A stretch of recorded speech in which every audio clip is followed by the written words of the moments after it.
Hi, my name is Graham Drew, and this is Corey Hayes. He's going to be asking me questions every week about poly V piping. Let's get into it. Bring it on.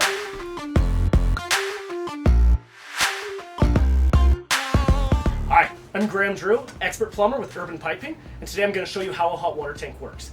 So, you've got your typical standard atmospheric vent hot water tank. Cold water comes in through the inlet. This dip tube will bring the cold water to the bottom of the tank. Certain models, like this Bradford White, have a hydrojet cleaning system. So basically the dip tube, here I'll grab a quick example. This is the typical dip tube. It'll have small holes strategically placed throughout the dip tube.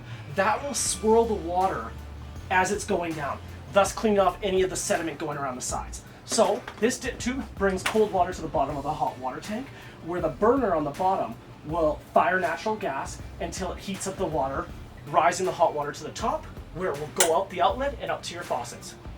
Pretty typical, standard hot water tank. New ones, they're going with direct vent, which is basically just a motor on top that makes it more efficient. And then you can go right with tankless systems if you want to go even more advanced. If you're having any problems with your hot water tank, I recommend calling a professional plumbing company, someone like Urban Piping. But hey, that's just me. Hey Graham, thanks for answering this week's question on poly V. Stay tuned for next week's question or leave us a comment below and we'll create another video answer.